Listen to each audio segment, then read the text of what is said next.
But when you say you're taking a statesman-like attitude, are you taking a statesmanly attitude? That is, are you deciding what's secret or not? Let's get back to that. That is, if you admit that there have to be some secrets, who's to decide what's to remain secret and what's to be open? David, it's a big problem, and it's bigger than it ever has been. There used to be in this country a consensus, a sort of unspoken consensus, which was based on trust in our elected leaders. The executive was in charge, basically, of deciding what was secret, and we trusted that they would call things secret which should be called secret. And in that era, for example, it was possible for President Kennedy to call an editor of the New York Times and say, listen, I know you know some of our plans to invade Cuba, but it really would hurt national security, and I wish you would kind of leave out some of the worst parts of that. And the Times would, because why would President Kennedy ask if it weren't important, and you accepted that it was important? Similarly with the missile crisis, Washington Post and the Times, I think, had some details of that. They were asked in the national interest. It was very delicate with Khrushchev, and oh, please don't publish what our plans are. And they didn't.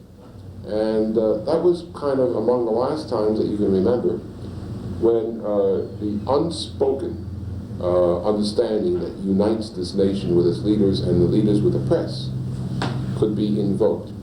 It broke down during Watergate. It broke down as we discovered that officials as high as the President of the United States had no compunction whatsoever about saying, as President Nixon said to Henry Peterson, when he said, hey, do you know that they broke into an office, trial of Ellsberg was on, and he found out they'd broken into an office of Ellsberg's psychiatrist, and Nixon said, quote, you stay away from that, that's national security. Mm-hmm. National security was constantly being used for what couldn't be called anything more than an alibi in a cover-up. At that point, these very important terms were strained to a point where they collapsed. The consensus is gone, and it needs to be rebuilt. It's very important that it be rebuilt, because what would you do today if a president, Secretary of State called you and said, I know you've got the story, don't print this, national security. You've got to believe it to begin with. Secondly, as a day-to-day working matter, in a period of more than 25 years as foreign correspondent, domestic correspondent, in the course of which from time to time material has reached me that derived from classified documents.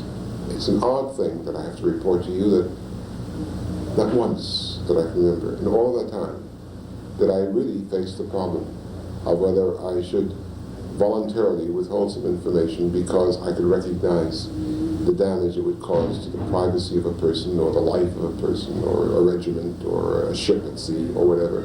No such information ever reached me. Can't you even generalize that to say that as far as you know, the leaks that have been so celebrated over the years haven't really done that much damage? Well, I think others should do that. Maybe I will be considered to be not the most objective person to make that study. But if you do go over, I think you will find that while people have yelled, I mean, take the Pentagon Papers, for example. Yeah. The Pentagon Papers, the case drawn up by the Attorney General of the United States, never mind that it was John Mitchell, the case drawn up by the Attorney General of the United States rested on the damage that the Pentagon Papers, if published, will do to the conduct of our foreign affairs and to intimate and essential national security. And so they did issue that prior restraining order, and they said, judge has to decide. The judge submitted the Pentagon Papers and read in camera, judge, and the government could not establish a single thing in the Pentagon Papers that was a genuine national security. And if they rest their case on this and get all their experts and can convince a judge in this massive compendium of secret information that anything that was going to be published could establish a national security case, then how can we believe them anymore? I mean, are they perhaps looking through too narrow a focus? Are they perhaps not looking partly not at national security but at personal embarrassment? Just not to monopolize it, but at least they were elected by somebody and you weren't.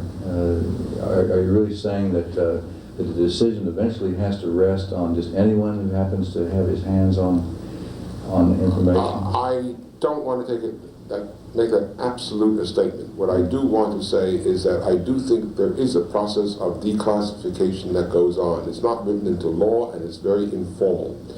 Most leaks of information that is supposed to be classified occurs because somebody in government who works with that information has, as a matter of his own conscience, decided that it's improperly classified. That's what I call an informal declassification process.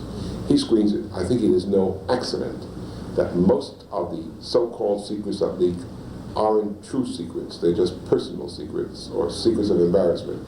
I suspect that there are thousands of very important real secrets that never leak because most of our government officials are conscientious people.